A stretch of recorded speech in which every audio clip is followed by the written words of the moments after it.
자, 217조로 갈까요? 217조. 오늘 교재 152페이지입니다. 자, 이제 우리가 뭐 사람을 퇴사한다는 것은 이제 한 명에서 얘기죠. 그래서 자, 1항에 정관으로 존립기간을 정하지 않거나 또 어느 사원의 종신까지 존속할 거로 정하는 경우가 있습니다. 한 명에서지. 그때는 영업 연도 말에 가서 한해서 퇴사할 수 있습니다. 그러니까 그 연도 말에 보통 퇴사할 수는 있습니다. 물론 나가기 전에 6개월 전에 예고를 해야 되죠. 물론 부득이한 경우에는 언제든지 할 수 있는데 요 1항에 대한 조문은 가끔 내요. 왜냐하면 좀 특이하다. 한 명에서만 있는 특이한 조문이니까. 그래서 영업연도 중간에 나가면 안 될 거 아니에요. 퇴사 원인은 이제 그 밖에 정관, 뭐 총사원 동의 뭐 이런 것들이 있는데요. 뭐 그렇게 크게 좀 금지산재는 좀 없어졌죠. 없었는데 아마 바뀔 것 같아요, 법에. 그 다음에 사망 시에 승계가 있고 지분 환급이 있었고요. 나머지는 제가 넘어가겠습니다. 자, 그래서 이제 제가 보는 것만 좀 보시면 될 것 같아요. 자, 225조에 보면요. 자, 그러면 퇴사를 했어요. 했어. 그렇지만 채무는 져야 될 거 아니야. 그래서 내가 만약에 관두면 언제까지 책임지니까 그런데 우리 법에는요. 퇴사하기 전까지 생긴 채무에 대해서는 등기를 했더라도 퇴사한 다음에도 2년 동안 책임을 져요. 그러니까 내가 그 회사를 관둔 다음에도 2년 동안 옛날 채무가 있으면 다 져야 돼요. 그죠? 그래서 그 2년간만 지난 것들을 꽤 냅니다. 지분을 양도한 경우에도 2년 동안 집니다. 퇴사원은 아까 뭐죠? 이 한 명에서는 자기 이름이 거기 상호에 들어가 있어요. 들어가 있기 때문에 상호를 바꿔달라고 할 수 있죠. 그죠? 내 이름 들어갔으니까. 그래서 우리가 보통 이 경우는 사원의 성명이 상호 중에 들어가 있기 때문에 이제 그 회사에다가 그 상호 사용, 내 이름으로 된 상호 사용을 폐지해 주세요라는 청구를 할 수 있습니다. 이건 한 명회사의 고유한 스타일이죠. 그 다음에 이제 문제 한 두 개 보면요. 무한책임 사원과 유한책임 사원이 한 명으로만 되어 있는 합자회사가 될 수 있는데, 그러면 이때 합자란 것은 무한과 유한이 한 명씩은 있어야 돼요. 그런데 그 한 사람이 다른 사람을 자를 수 있어요? 안 됩니다. 왜냐하면 원래 합자회사는 자를 수 있긴 있어요. 있는데 한 명이 없어지면 어떡합니까? 아예 그 회사가 없어지는 거야. 그래서 이때는 과반수기 때문에 안 되는 경우가 생기고요. 또 상법 224조에 보면은 담보를 제공을 한때라고 그랬는데 아까 참 그 점을 안 보고 왔나요? 잠깐 볼까요? 앞으로 가서 잠깐 볼까요? 아, 그러네. 자, 224조 보면 이런 말을 해요. 먼저 사원의 지분을 압류한 채권자는 영업연도 말에 퇴사할 수 있죠. 대신에 그 회사와 사원에 대해서 6개월 전에 예고해가지고 야 6개월 전에 너 나갈 거야. 너 나갈래? 돈 갚을래? 그죠? 이렇게 예고를 할 수 있는데 그때 예고라는 것은 아까처럼 그 사원이 6개월 안에 돈을 다 갚거나 또는 6개월 안에 충분한 담보를 제공하면은 퇴사하지 않죠? 그런 조문이에요. 그런 조문인데, 그래서 다시 뒤로 왔습니다. 방과로 이번에. 상법 224조 2항에 담보를 제공한다는 것은 그 압류 채권자한테 담보를 제공하거나 보증을 쓴 거겠죠. 그죠? 따라서 실질적으로, 그러면, 보증이 아니라도 중첩적 채무 인수 같은 것들도 이쪽에, 그죠? 채권자하고 계약을 하거나 또는 그 채무 인수에 대해서 압류 채권자가 승낙을 하면은 당연히 퇴사는 되지 않죠. 퇴사 예고는 효력을 있습니다. 특히 이제 한 명회사에 또 특이한 것은요. 주식회사 없는 거 뭐죠? 여긴 특히 또 제명도 있어요. 제명. 제명, 자릅니다. 사원이 사원끼리 제명할 수 있습니까에 대해서는 그거 아니고요. 한마디로 잘라달라고 법원에 청구를 해. 그죠? 그래서, 자, 사원은, 다음 같은 사유가 있을 때는, 이게 과반수예요. 과반수 교리로서, 법원에다가 제명해 주세요라는 제명 선고 판결, 제명 선고 판결 제도가 있어요. 이 조문도 꽤 나와요. 하여튼, 한 명회사의 고유한 스타일이에요. 그래서, 예컨대 출자 의무, 자, 출자 의무라든지, 또, 대표에 대한 부정한 행위. 그죠? 또, 그 다음에, 권한 없는 행위. 그 다음에, 뭐, 중대한 사유가 있을 때 이렇게 제명을 할 수 있습니다. 그죠? 그러나, 과반수이기 때문에 아까처럼, 한 명일 때는 안 되는 경우가 생길 수 있다. 그런 얘기고요. 그러면 우리가, 정관에 위반했다고 바로 과반수 결의로 제명되는 것이 아니고, 제명의 선고를 구합니다. 다음 페이지에 있죠. 자, 외부 관계가 있습니다. 대표라는 것은 각 사원이, 이쪽은, 업무 집행 사원을 정하지 않은 상태라면, 각 사원이 전부 대표예요. 각자 서로 책임있이 장사하는 사람들이죠. 그죠? 공동대표가 있고요. 대표권은 뭐 재판상 재판을 다 하는 것이고, 그래서 우리가 정관으로 정할 수 있다는 것이고, 네. 그 다음에 이제, 뭐가 있냐면 그 기출문제 보시면, 회사와 사원 간에, 우리가 소송을 하는 경우가 있어요. 그럴 때는, 법원을 통해서, 우리가, 그 대표 사항을 정합니까? 네, 그건 아니고요. 여기서는 과반수로서, 정한다는 것이 하나 나왔어요. 이거, 사실 이게, 그 당시에 제가 봤던 건데, 이거 맞추기 어렵습니다. 사실은 이것까지 맞추기 쉽지 않아요. 왜냐면, 공부할 때, 한 명에서 그렇게 너무 안 보는데, 요 조문 정도 하나 기출문제 있습니다. 그래서 기출문제라는 것은, 나온 게 또 나올 수 있으니까, 그냥 공부를 해두는 정도로 보시면 될 것 같습니다. 너무 많이 암기하실 필요 없어요. 제가 딱딱 필요한 것만 주시고요. 그렇죠. 이제 한 명회사는, 채무에 대해서 연대 책임이죠. 그죠? 무한 책임이죠. 무한 책임입니다. 그러면 도대체 267조, 그 사원은 도대체 언제까지냐? 이건, 상법상 상사 채권 소멸시효가 몇 년이죠? 5년이죠. 그러니까 267조에 보면요. 사원의 책임은 본점 소재지에서 해산 등기하고 5년이 지나면 소멸돼. 그건 상사 채권이기 때문에 뭐예요? 그죠? 아셨죠? 이건 뭐 애우는 건 아니지만 그렇게 볼 수 있어요. 그리고 해산과 청산이 있고요. 당연히 뭐 청산 중에 회사가 있고, 네, 그 다음에 이제, 246조에 하나 조문이 또 특이하게 있는데, 회사가 해산했습니다. 해산하고, 그 사원 중에 한 명이 죽었습니다. 근데, 보통 상속인이 한 명이 그죠? 부인도 있고 아들도 있잖아. 딸도 있고. 그때 상속인이 여러 명일 때는, 그 청산에 대한 권리 행사자를 한 명으로 정해야 되죠. 그죠? 뭐 장남이 하든, 누가 하든 이렇게 정해줘야 됩니다. 그런 얘기죠. 만약에 정하지 않았을 때는 그 회사의 통제 채권은 정하지 않았다면 그 중에 한 명한테만 해도 효력이 있는 것이죠. 다 할 필요 없죠. 자식이 10명이면 다 해야 됩니까? 그건 아니고 그냥 정하지 않았으면 그냥 한 명한테 통지를 해서 하는 것을 알 수 있습니다. 나머지들은 뭐, 예. 넘어가겠습니다. 이제 뭐, 한없이, 예. 다 볼 필요 없습니다.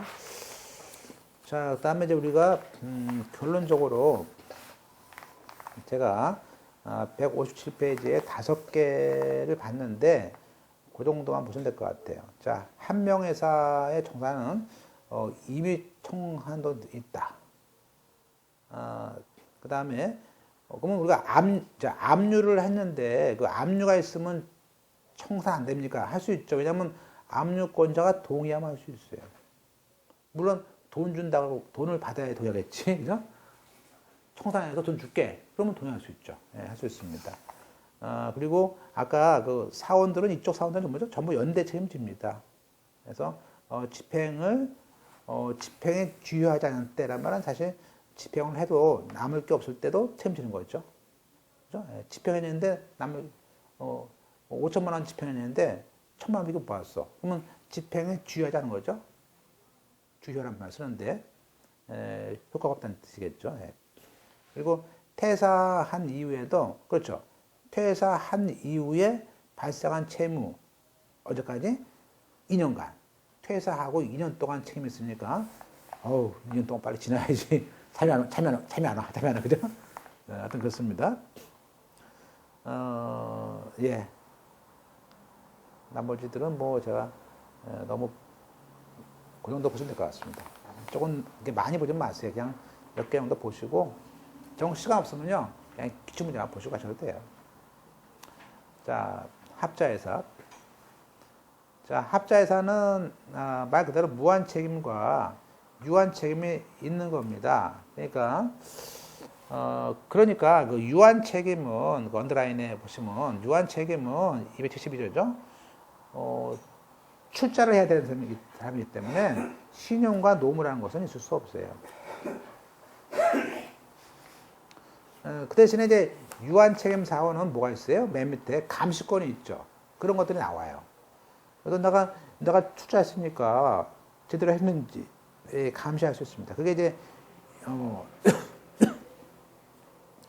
277조인데 1항의 유한 책임 사원은 영업 연도 그러니까 우리가 아무 때나 아닙니다. 아무 때나 아니고요. 영업 연도 말에 그것도 영업 시간에 한해서 회계 장부 대차 대조표 좀 보세요라고 열람권이 있어요. 그리고 회사의 업무와 제한 상태에서 검사권이 있습니다. 이게 감시권이죠. 또 중요한 경우에는 법원의 허가를 얻어서 열람권과 검사권이 있습니다. 왜냐하면 대부분 거부하니까 또 법원의 허가를 얻어서 하는 걸 알 수 있고요. 유한 책임 사원은 말 그대로 출자해서 돈 받는 것이기 때문에 그 사람이 무슨 뭐 영업을 하거나 업무 집행하거나 대표권을 갖지 않습니다. 그건 법률도 안 되는 거죠. 또 그 대신에 이제 우리가 유한 책임 사원은 뭐 겸직 금지나 경업 금지는 없어요. 어차피 출자만큼 책임지는 거니까 그런 얘기고 따라서 다른 회사의 사원이 될 수도 있습니다. 그런 얘기고 기출 문제. 유한 책임 사원은 어차피 출자한 것만 있는 것이니까 동종 목적의 다른 회사한테 가서 또 이사할 수도 있어요. 법도가 틀렸고. 그러니까 무한 책임 사업만 경업 피지 다른 회사 똑같은 일 하면 안 된다 그런 얘기죠. 그 다음에 이제 276조 보면요. 지분을 양도할 때도 무한 책임 사원은 동의들이 서로 필요한데, 그죠? 그런 얘기고요. 그 다음에 이제 넘어가서, 그러나 유한 책임 사원은, 다음 페이지 유한 책임 사원은요, 무한 책임 사원들, 이 무한 책임 사원이 동의하면 출자 지분을 양도하고 회사를 나갈 수 있어. 그게 오른쪽입니다. 오른쪽 맨 위에 160페이지. 160페이지입니다. 그거 하나 펼쳐 놓으시고. 꼭 모든 사원 동의가 필요 없어요. 유한 책임 사원은 무한 쪽만 동의하면 된다는 것도예요. 그러나 무한 책임 사원은 자기 지분을 팔고 나가려고 하더라도 다른 사원에 다 동의가 필요해요. 그러니까 어렵죠. 그러니까 무한 책임 사원은 나가기 힘들어요. 어차피 그죠? 그래서 그냥 뼈를 묻어야 한다는 얘기인가 하여튼 그죠? 그 다음에 뭐 대표권이 있고요. 그러니까 우리가 합자회사 할 때 281조에 보시면요. 제가 유한 책임 사원이면서 내가 무한 책임 사원처럼 떠벌린 경우가 있어. 그죠? 나 무한 책임이야 라고 이렇게 했을 때는 당연히 그걸 속였으니까 그 그 오인에서 거래한 자에 대해서 무한 연대 책임이죠. 무한 책임집니다. 그죠? 그래서 이렇게 또 이것은 이 양의 유한 책임에서 제가 5천만 원 투자해 놓고 그런 경우 있어요. 제가 5천만 원 투자해 놓고 나 2억 했어. 나 10억 한 사람이 이렇게 책임의 한도를 오인시켰을 때는 그때도 무한 책임 상환을 줘요. 자기가 말을 한 거에 대한 책임을 지는 거야. 그죠? 됐죠? 그런 것도 그래서 그 밑에 기출문제 밑에 박스에 자칭 무한 책임 사원은 자칭 무한 책임으로 한 사람은 유한이 아니고 무한 책임 사원의 책임을 지는 겁니다. 자, 이제 이렇게 해서 끝났습니다. 지금까지 본 거는요, 거기 통틀어서 한 개 나와. 그죠? 그러니까 제가 저 같은 경우 그냥 기출문제 보고 합니다. 그냥 이렇게 공부 그러냐고 좀 필요한 거 가만히 익히고. 자, 이제 우리가 중요한 건 이제 회사법인데요. 물론 진정한 회사라는 것은 사실 물적 회사죠. 그래서 이제 시험에서도 물적 회사를 많이 물어봅니다. 그래서 이제 오늘부터 주식회사, 유한회사, 유한책임회사 이렇게 세 가지 보게 되는데요. 일반적으로 그 회사표는 이제 169조부터 시작합니다. 그래서 회사란 것은 상임이나 그 밖에 영리를 목적으로 설립한 법인이다. 그래서 이게 2011년에 그 당시에는 그냥 영리를 목적으로 한 사단이다 라는 표현을 법인으로 바꿨어요. 그래서 옛날 기출문제에 가끔 사단 그러면요, 옛날 기출문제구나 아시고, 왜냐면 사단 그러면요 사람이 2명 이상이 오거든요. 근데 우리가 1인 회사가 있잖아요. 1인 회사. 그래서 그 1인 회사가 있기 때문에 지금 그냥 법인이다 말을 해요. 그리고 회사의 종류는 4개에서 5개로 늘어났습니다. 그래서 한명합자 주식유한에다가 유한책임회사라는 유한회사가 아니고 유한책임회사라는 것이 2011년에 들어왔어요. 물론 회사의 주소는 지금 어딘지 보세요. 페이지 까먹으셨어요? 161페이지. 161페이지입니다. 161페이지. 그죠? 회사의 주소는 본점 소재지가 주소죠, 당연히. 자, 이제부터 우리가 주식회사 편을 보는데요. 이제 처음에 회사를 이제 설립을 하는 거 보겠습니다. 처음에 회사를 어떻게 만들어 가느냐에 대해서는 설립의 종류에는 우리가 원래 설립을 할 때 회사를 처음 설립을 해요. 그러면 그 설립하는 사람들이 누구냐면 발기인이에요. 발기인. 그래서 발기인들이 모집 설립이든 박개 설립이든 발기인들이 이제 모여서 회사를 만들어요. 근데 이제 주식회사는 주식을 인수를 해야 되는 거 아닙니까? 그런데 지금 한 주당 5천만 원씩 만 주다.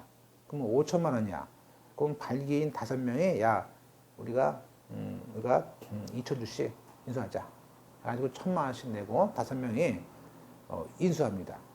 주식을 인수를 한 주라도 인수를 하는 사람이 발기인이고 인수 안 하는 사람들은 발기인이 아니에요. 인수를 해야 돼, 인수를. 그죠? 한마디로 내가 돈을 5천만 원 출자하고 주식을 만 주 받는 거야. 그죠? 또는 2,000주 내가 1,000만 원만 내고 1,000주 받는 거야. 2,000주. 그런 식으로 이렇게. 그래서 발기인들은 물론 이때 발기인 5명이 그 전부 주식을 인수해요. 그게 발기 설립이에요. 근데 발기인이 2,000주 인수하고 제3자 끼어들어. 제3자를 또 출자를 모집을 해. 예, 그래서 들어온 사람들은 그건 발기인 이외의 사람이 주식을 또 인수하는 것이죠. 그때는 모집 설립이야. 그래서 우리가 개념에서 회사에서 설립하는 주식이 있어요. 그 몽땅 다 발기인이 인수하면 발기인의 설립이기 때문에 발기 설립이야. 그죠? 그리고 모집은 발기인이 한 20% 하고 그저 발기인이 아닌 사람들 주주를 또 모집해가지고 또 그 모집을 해. 그죠? 이건 이제 모집인들이 들어오기 때문에 모집 설립이죠. 설립입니다. 그죠? 자, 그러면 우리가 이 과정의 차이점을 이제 보게 되는데요.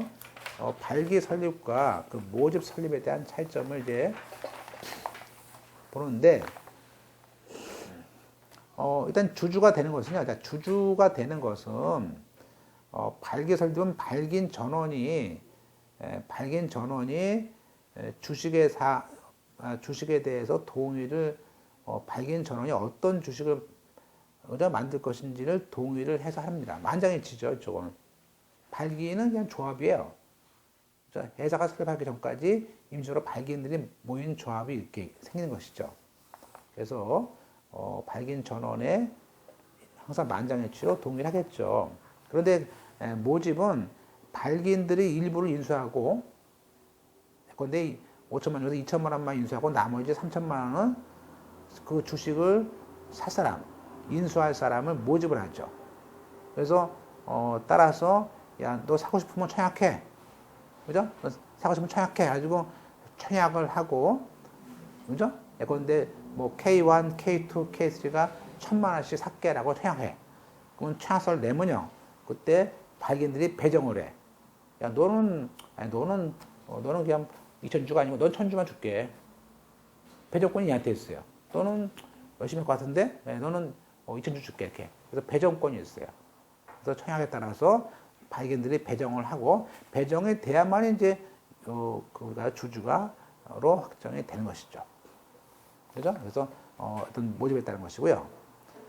설립 경과는 나중에 이제 이사나 감사 뽑아서 조사를 하게 되는 것이고, 우리가 이런 조사는 다 모집이든 발기인이든 동일합니다.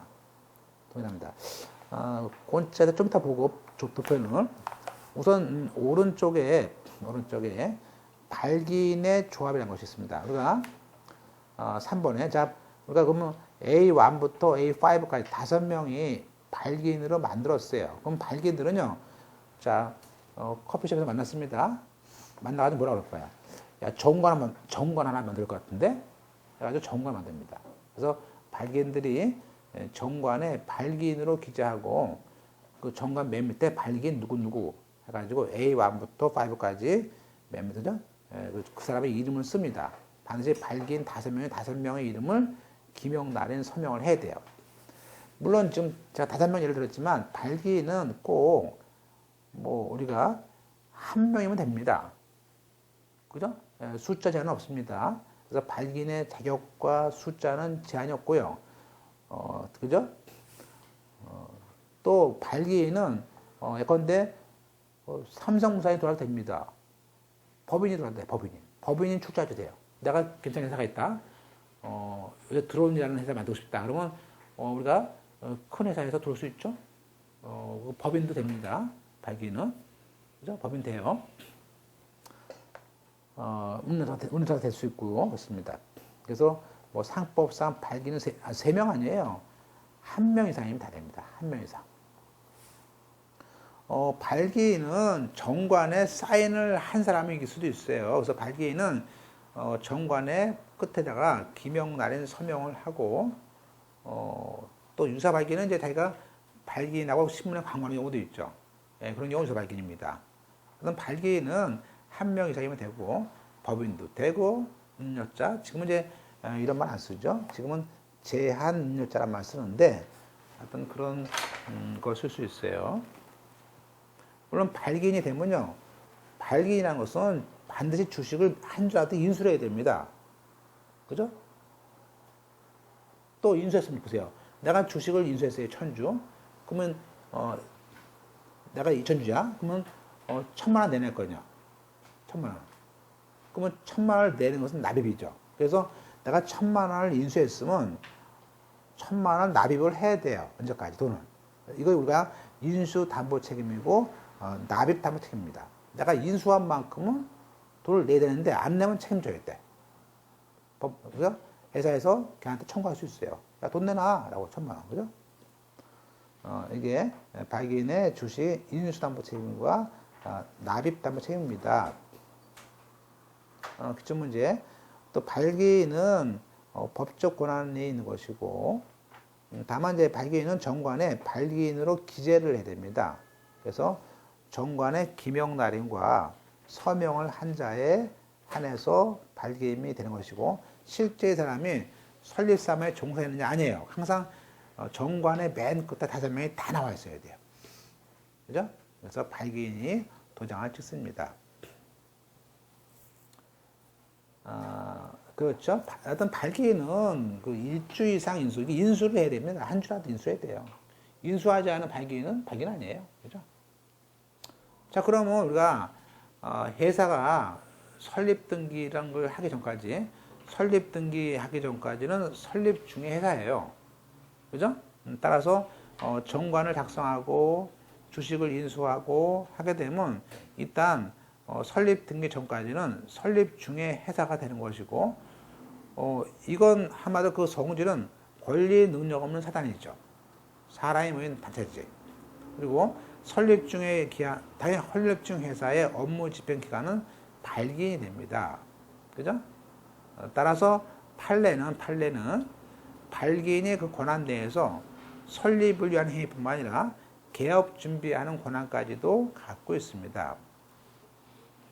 따라서 이 설립 중의 회사가 아직 회사가 실체가 없어요. 그렇지만 발기인은 사무실도 없죠. 그러면 보증금 내고 계약서 쓰죠. 그죠? 그래서 우리가 그 사이에 발기인이 취득한 권리 의무는 나중에 발기인들의 해에 계속되는 것이고, 이러한 권리 의무는 나중에 성립된 다음에, 회사가 등기된 다음에, 그죠? 나중에 그걸 양수하거나 채문수 등 이전 행위를 해야 되죠. 그래서 발기인은 예컨대 우리 회사 건물 샀어. 그리고 나중에 발기인 개인을 했죠. 발기인 개인을 했지만 나중에 설립 등기하면요, 개인에서 뭘로 법인 앞으로 등기를 또 해줘야 되는 거예요. 그죠? 특별한 이전 등기라든지 양도라든지 그런 이행위가 필요한 거예요. 따라서 기출문제에 설립 중의 회사는 발기인이 샀어요. 그럼 샀다면은 별도의 등기를 또 해야 돼요.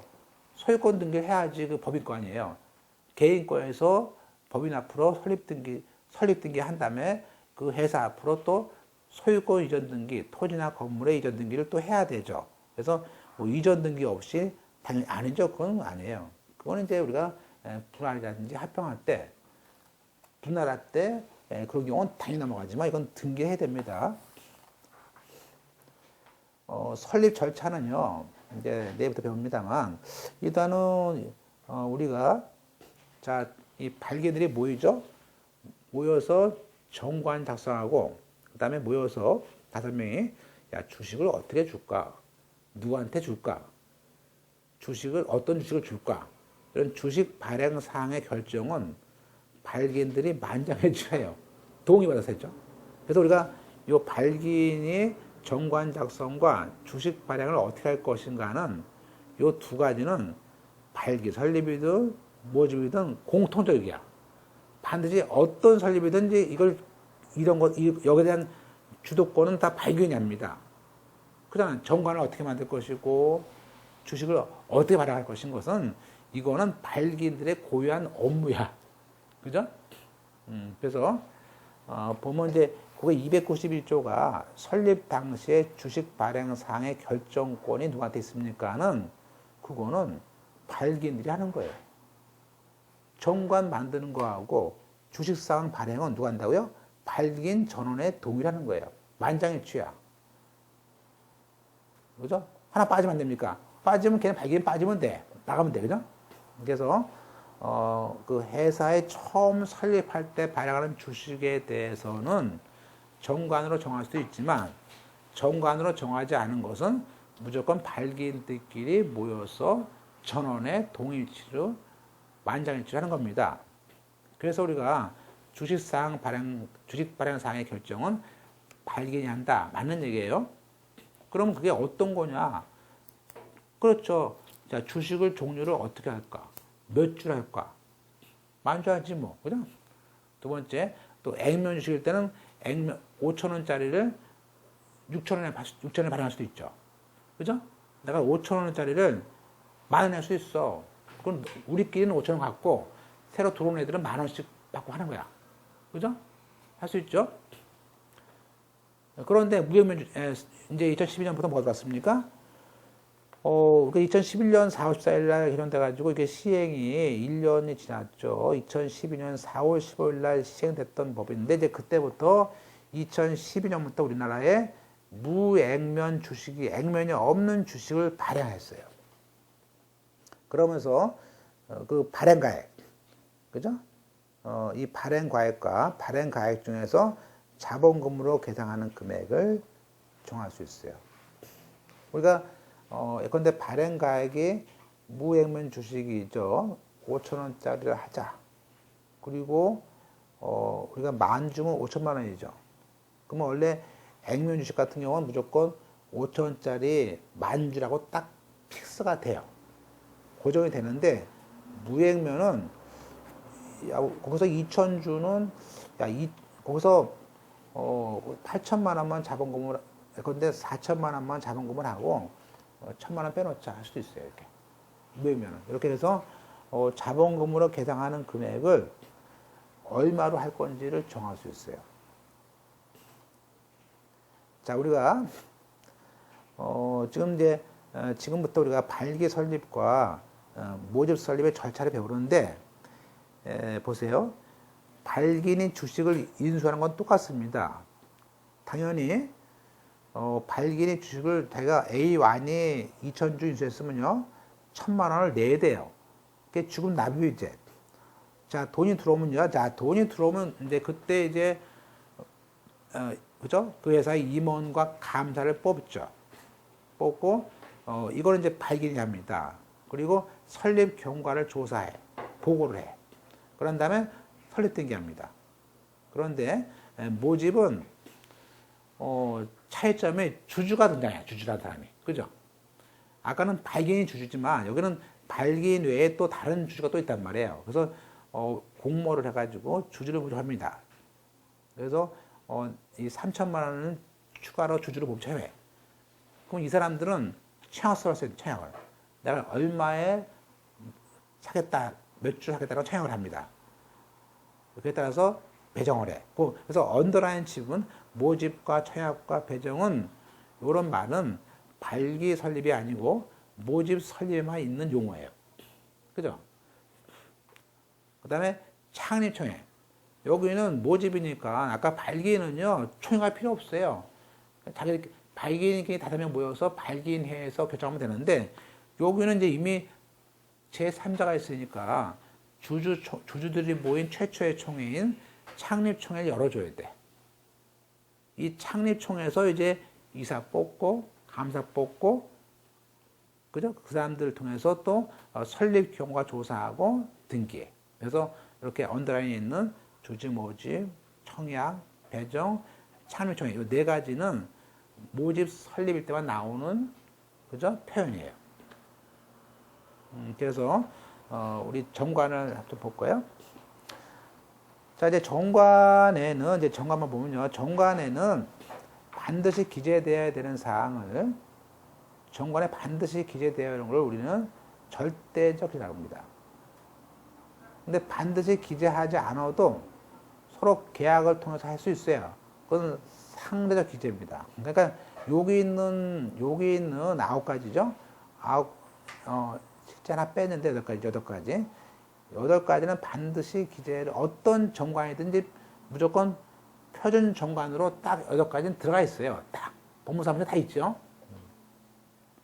그리고 정관의 맨 끝에다가 뭐 합니까? 발기인의 5명이면 5명, 1명이면 1명, 기명, 날인 또는 자필로 사인합니다. 도장쪽이 되고요. 사인도 됩니다. 사인이 돼요. 그러니까 어떤 경우 또 이제 우리가 뭐 사인을 왜 하냐, 아니고 사인을 왜 하고 하면 또 있죠. 자, 먼저 목상할 해가지고 목적, 상호, 발행할. 그러니까 앞으로 발행할 주식은 4만 주인데 현재는 그러니까 3호하고 5호 보세요. 3호는 발행한 주식. 앞으로 4만 주를 발행하고 싶어. 근데 5호는요, 지금 현재 발행한 주식은 만주야. 그죠? 이렇게 정할 수 있죠. 그래서 발행한 주식과 설립 시에 발행한 주식이 다 들어가요.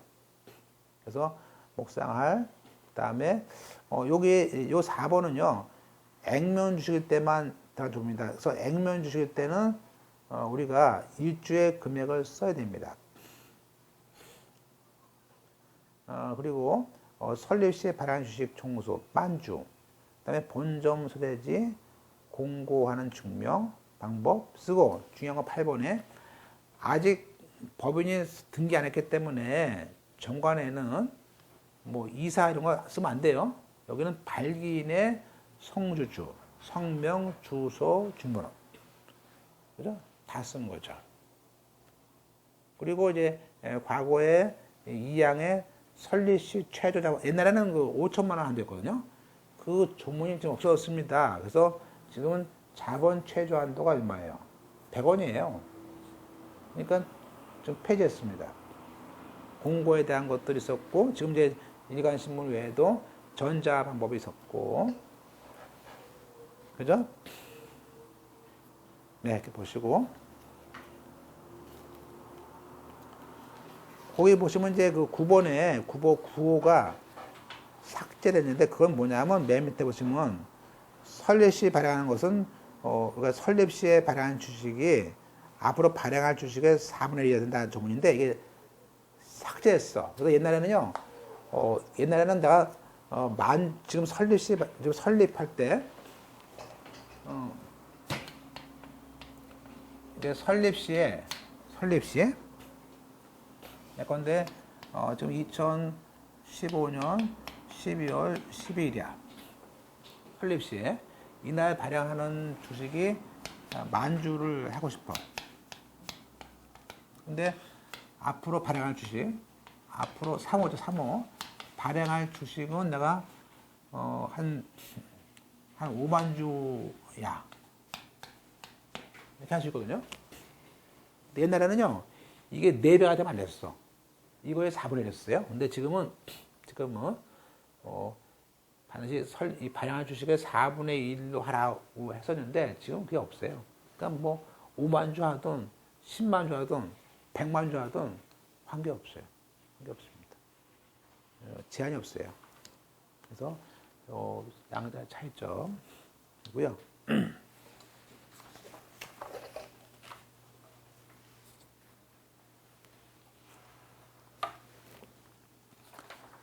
그 다음에,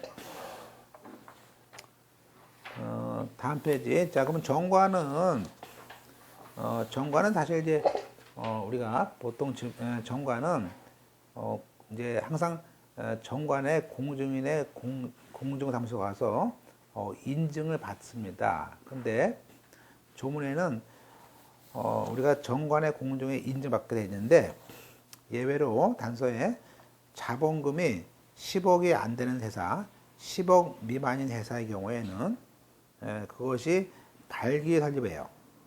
10억 미만이면서 발기 설립일 때는 발기인이 정관에 기명 날인 한 날, 그날 2015년 12월 20일 날 사인했어. 그러면 그날 효력 발생합니다.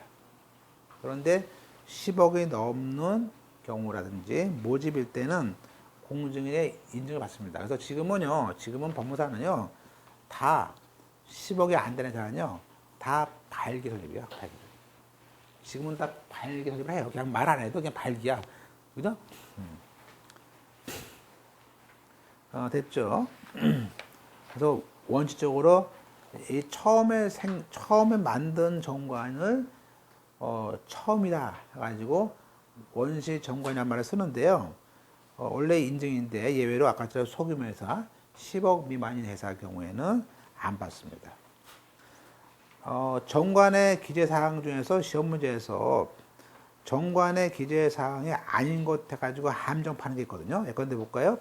여기 목상할 원래는 거기에 설립 시 발행한 주식의 총수 4분의 1 지우세요. 지금 바뀌었죠?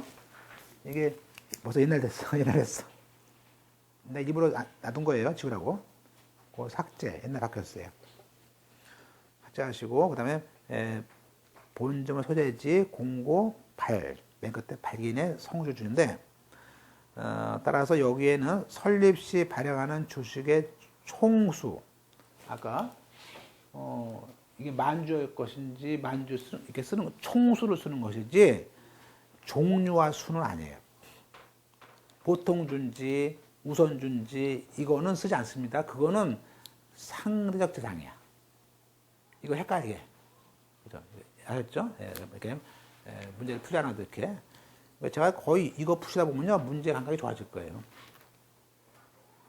그건 이제 다른 말로 하면 종류 주식인데 지금은 수종이란 말 쓰지 않고 써놓으세요. 고쳐야 것도. 지금은 종류라고 쓰거든요. 수종은 옛날 용어야, 옛날 용어. 지금 종류야. 그래서 이걸 안 해놓으면요 뭐가 든지 모르기 때문에 이거 안 고친 거예요. 그래서 이건 그 회사에서 필요할 때만 쓰는 것이고 반드시 절대적인 게 아니에요. 자, 기출문제 볼까요? 그 2008년도 그 발행한 주식수 일주금에 이게 쓰는데 우리가 여기서 액면 이상 주식수 방법에서 일때 틀린 거. 액면 이상 주식이란 말은 안 씁니다. 그죠? 나왔죠? 틀린 거. 액면 이상 없어요. 됐죠? 근데 보통 액면 이상 발행할 수도 있죠. 내가 회사가 전망이 좋으면요. 야, 우리끼리 5,000원 사고, 너 10만원 주고 들어와. 싫으면 말어. 다음날 100만원 돼. 이렇게 할 수 있죠. 그 다음에 2번은요, 2번. 자본총회 쪽에 썼는데 이건 등기사항. 자, 등기사항은 우리가 우리가 여기서 정관의 기자하고, 정관하고 등기부의 기자사항이요. 이거가 다른 경우가 있는데, 여기 정관에는요, 정관 맨 끝에 발기인 누구 도장 찍거든요, 이렇게. 근데 등기부에는 발기인이 누군지 쓰는 거 아니에요. 등기부는 임원을 쓰는 것이지 발기인 안 써요. 발기인은 정관에만 나오는 거예요, 그죠? 그래서 거기 이번에 뭐 자본의 총회, 총수 쫙 나왔는데 이사, 감사 나왔는데 맨 끝에 발기인의 성명, 주소가 틀렸어요. 그거는 정관에만 있는 거야. 이렇게. 그죠? 그러면 우리가 반드시 기재하지 않아도 되는 것인데 기재하는 것도 있어요. 그것이 뭐냐면 상대적 기재사항이고 이 중에 그 유명한 변태 설립사항이라는 것이 있어요. 기타 뭐 주식 매수 선택권 같은 것도 기재할 수 있어요. 끝으로 오른쪽에 발기인 전원동인 아까 조문이 그거죠. 조문에 있던 거. 그래서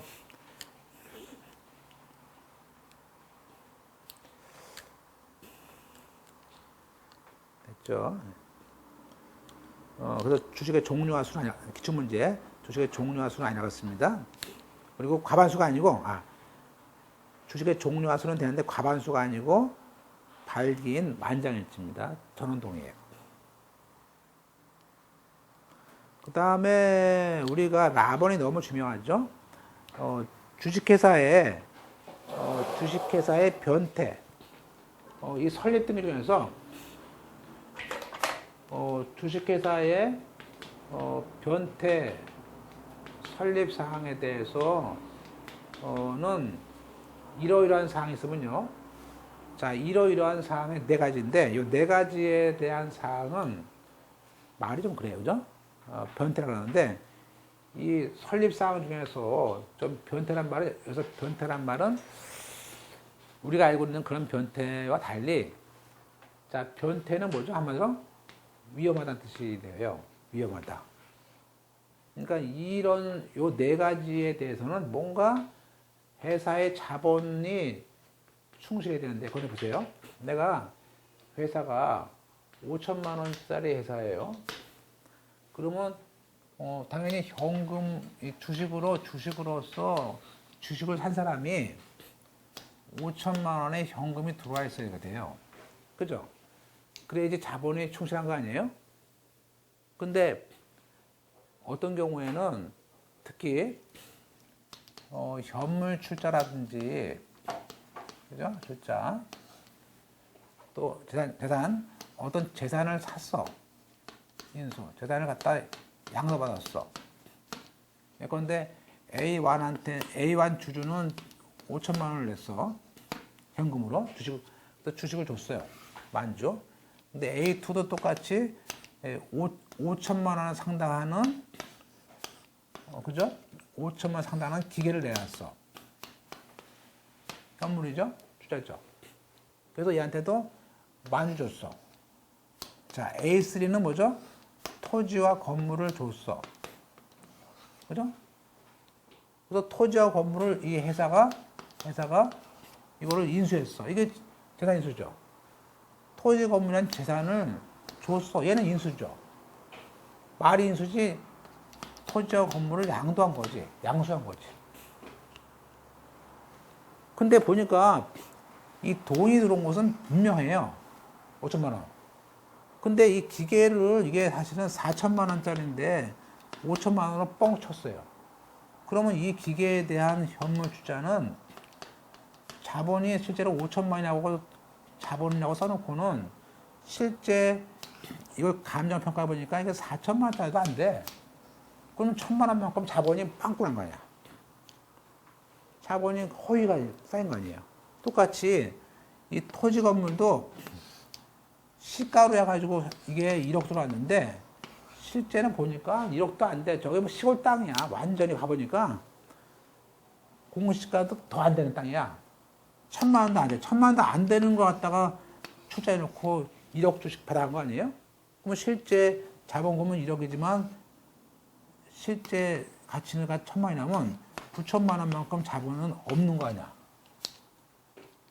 그런 자본의 충실성을 깨트리는 그런 위험한 것들을 할 때는 반드시 정관에 써라 이거야.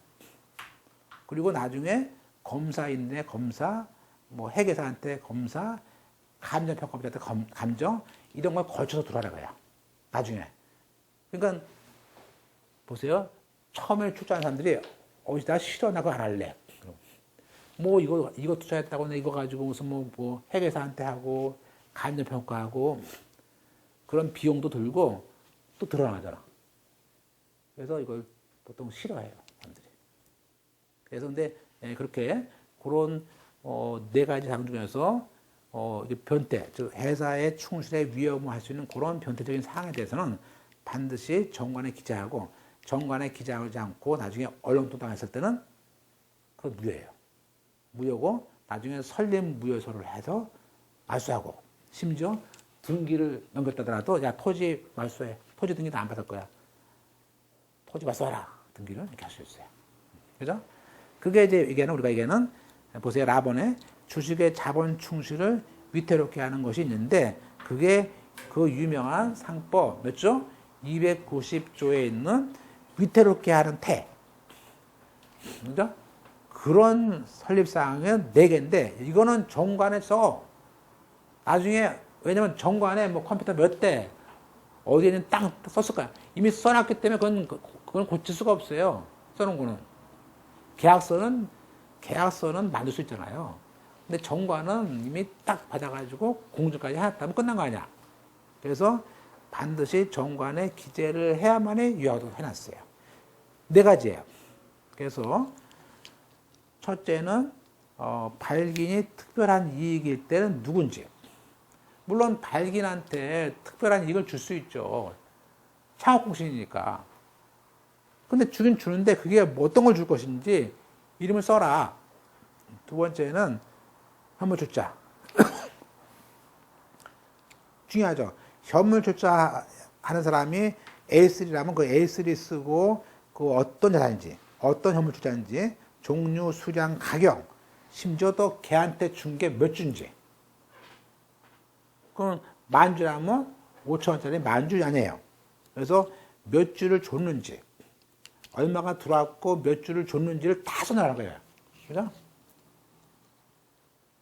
다시 한번 그 대가로 부여한 주식의 종류와 숫자를 쓰는 거예요. 그리고 3번 또 우리가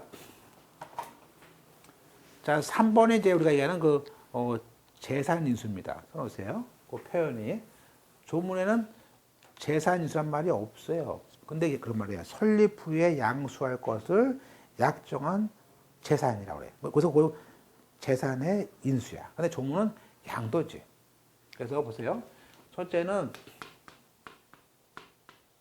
자 발기인이 받을 특별한 이익이 있어요. 그리고 그 다음에 여기 현물 출자. 그 다음에 재산 인수. 그 다음에 보수가 있어요. 물론 설립 비용도 있죠. 설립 비용. 왜냐면 설립 비용도 1,000만 원 들었는데 막 5천만 원 쓸 수 있죠. 보수도 보통 일반적으로 500만 원인데 걔한테는 2천만 원 쓰죠. 한 달에. 그럼 안 되는 거 아니야, 그지? 그죠? 그래서 우리가 이런 네 가지 사항이 있는데 특히 3호가 또 중요하죠. 뭐죠? 조문에 자 우리가 2015년 12월 12일 날 설립을 했어요. 그죠? 그래서 이 등기를 2015년 12월 13일 날 등기를 했어. 등기를. 그러면 우리가 자 이때 있는 A3라는 사람이 자기 토지를 갖다가 이 회사 갑이라는 회사에다가 앞으로 넘길 거야. 근데 넘길 때 지금은 넘길 수가 없잖아요. 지금 예컨대 A라는 사람의 토지 등본에 A였다가 나중에 갑이라는 회사에다가 넘겼다는 거 아니에요? 그죠? 근데 넘기는 게 이 법인 등기가 나와야 넘길 거 아니야. 그러니까 당연히 조문에 설립한 후에 넘기는 거예요.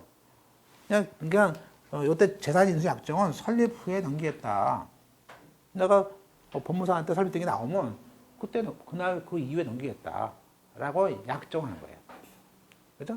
그래서 이렇게 성립 후에 양수할 것을 약정한 재산이라면 그 재산의 종류, 수량, 가격과 누구? 양도인. 이거 써야 되지. 양도인이 누군지, 누가 A3인지 A4인지 써야 되는 거죠. 그 밖에 해자가 부담할 설립 비용과 발견의 보수도 이것도 너무 뻥튀기 하니까 이것도 써놓자. 딴말 안 하게, 그죠? 그래서 네 가지입니다. 그죠? 이거에 대한 안전장치가 뭐냐면 이런 것들이 너무 설립할 때 뻥튀기 해놓으니까 돈을 다 빼먹으니까 적어도 이런 것들은 정관에 기재하냐면 무효다. 정관에 기재하면 무효다. 조문에 써있죠. 또 이런 것들은 야 검사인 이때 검사인은 법원에 있는 사람입니다. 근데 법원에 있는 검사인을 쓰려면 돈도 많이 들고 시간이 걸리니까 법에서는요 검사인도 되고 아니면 많잖아요. 공증이나 감정인 회계사라든지 감정평가업자를 통해서 조사 보고서를 내라. 그러면 그것도 인정해 주겠다 이거예요. 그죠? 그리고 나중에 조사하니까 야 이게 5천만 원이냐고 감정평가업자가 4천만 원밖에 안 됩니다. 1억인데 1천만 원입니다. 그러면 바꿔야죠. 바꿔야 될 거 아니야. 그거를 누가 합니까? 나중에 발기일 때는 법원이 바꾸고 모집 설립일 때는 창립총회에서 바꾸는 거야. 야 A4 너는 이래봐. 네가 1억 내놨는데 재산 인수 내놨는데 그거 1,000만 원이래. 1,000만 원이니까 주식 2만 주가 아니고 2천 주 줄게. 싫으면 받고 아니면 관두고 그제? 이건 누가 해요? 창립총회에서 바꿀 수 있어요. 왜? 조사해가지고. 그래서 법원이나 총회에서 그 부당한 조건을 변경할 수 있는 권한을 줍니다. 그걸 자꾸 물어봐. 그죠? 따라서 현물 출자와 같은 그 설립사항이 있을 때는 변태가 있을 때는 원래 법원의 검사인을 통해서 할 수 있고 최근에는 법원을 통하지 않고 그냥 공증인이나 공인된 감정평가서로 하여금 가름해서 보고서를 낼 수 있어요. 법원에 내거나 총회에 내거나. 그래서 하는 것들을 이제 다음 시간에 배우는데요. 요건 이제 제가 다음 시간에 보겠습니다. 네, 여기 네, 여기까지